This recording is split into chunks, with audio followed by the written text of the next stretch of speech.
in the first wave of Marines on Iwo Jima, where he was injured on February 21st, 1945. And at 92, still serves as the pinnacle of the greatest generation, raising a family, living with dignity and honor. Marine, Platoon Sergeant retired, Rudolph Barrington.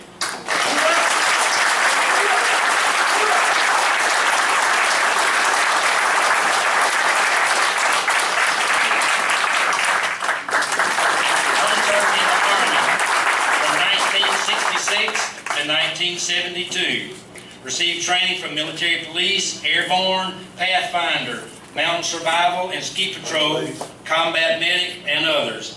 In 1969, Sergeant Joyce volunteered for Vietnam service as an NCO for the Long Range Reconnaissance Patrol and worked with the South Vietnamese military and indigenous mountain tribes in combat tactics. Then he volunteered for Ranger Training Group and the Mekong Delta, 9th Infantry Division, Long Ranger Patrol.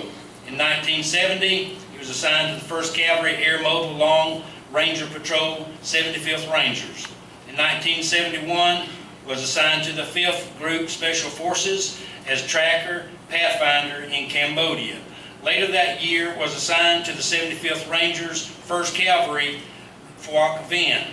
In 1972, Staff Sergeant Joyce was captured and spent 47 days imprisoned by the Viet Cong and was rescued by a Marine unit that was patrolling the area.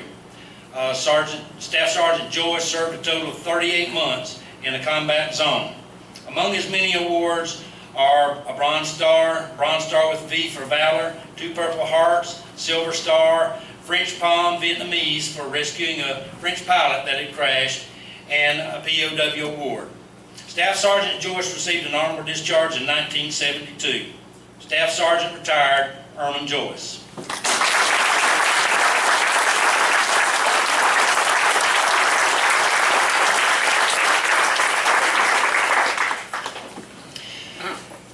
Lieutenant Colonel retired, Arnold Parsons.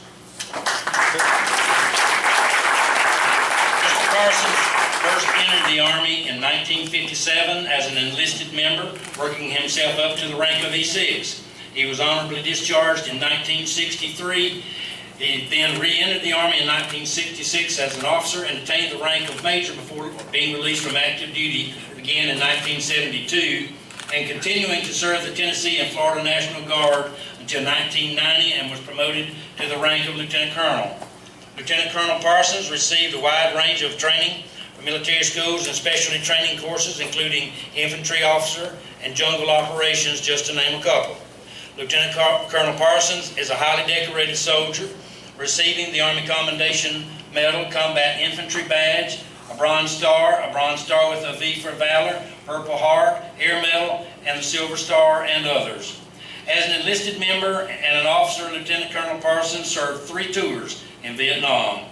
After retiring from the military, Mr. Parsons entered civilian life, but never stopped serving his country and his fellow veterans. Working with the Georgia Department of Labor here in Douglas, he served as Disabled Veterans Outreach Program, helping veterans get job ready and finding gainful employment. He helped veterans with medical appointments and filing paperwork for disability claims. He retired again in 2006. If you are a veteran here today, there's a strong likelihood that Mr. Parsons has helped you in some way. He still continues helping veterans through the VFW, American Legion, and the Chamber of Commerce and other venues. Lieutenant Colonel, retired, Arnold Parsons.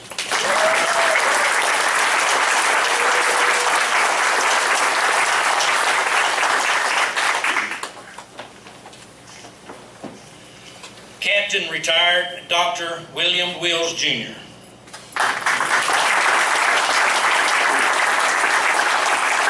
Captain Wills received his commission as a second lieutenant from the ROTC program when he graduated from Mercer University in 1958 and completed basic training at Fort Benning, Georgia. He then entered the Medical College of Georgia as a first lieutenant, and upon completion was sent to Fitzsimmons. I'll spit this out in a minute. Was sent to Fitzsimmons General Hospital for his internship, serving then as a captain. He completed medical officer training at Fort Sam, Houston, Texas in July 1963. Captain Wills was assigned to the 2nd Infantry Division Medical Battalion Headquarters as commanding officer of the Headquarters Company, where he was involved in staffing several medical clinics. He was also attached to the Martin Army Hospital in the obstetrics, I hope I said that right, department. In June 1965, Captain Wills was reassigned to 1st Infantry Division, Fort Riley, Kansas, in preparation for overseas deployment to Vietnam. In September 1965, he became commanding officer of Headquarters Company, 1st Infantry Division Medical Battalion. Besides his regular duties of running a 32-bed combat hospital, he was involved in furnishing medical care for 2 Vietnamese orphanages and working in a clinic providing care for Vietnamese civilians. In June 1966, Captain Wills was transferred to the 1st of the 28th Infantry Battalion as battalion surgeon near the Cambodian border. In September 1966, he was reassigned stateside, where he was released from active duty and resigned his regular Army commission. Among his many decorations and citations are the Bronze Star, Vietnam Campaign Medal, and the Combat Medical Badge. Dr. Wills then served the people of Coffee County with his family medical practice until medical complications of his own, including the effects of Agent Orange, caused him to retire. Captain retired Dr. William R. Wills, Jr.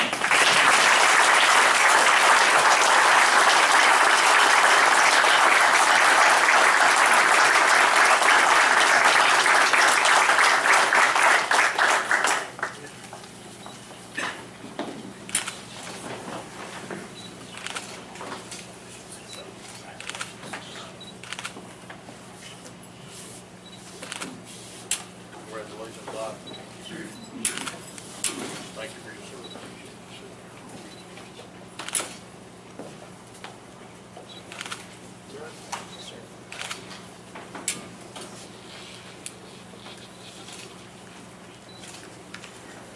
Once again, ladies and gentlemen, I'd like to thank you so very much for coming out today.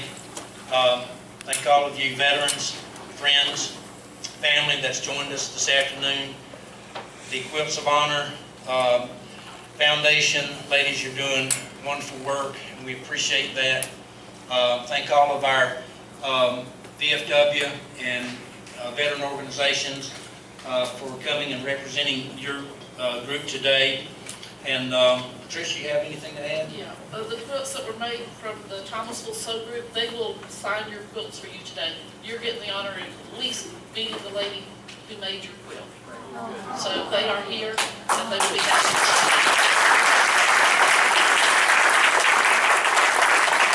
Nobody needs to go home.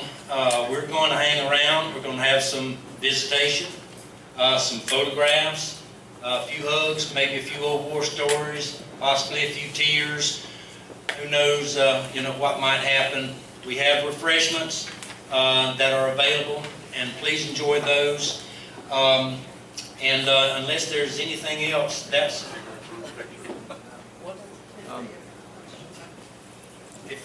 Do any of you have any questions about Quilts of Valor? We have another recipient of the Quilt of Valor. We have several who have already received their Quilts of Valor here today.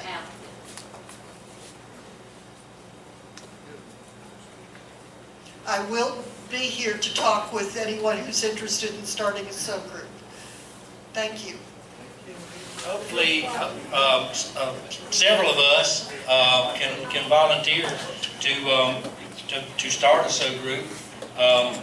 I ain't very good, but I can probably do a couple of stitches myself, and I certainly wouldn't mind doing that. But that's going to conclude our formal ceremony. But please hang around, visit, meet some.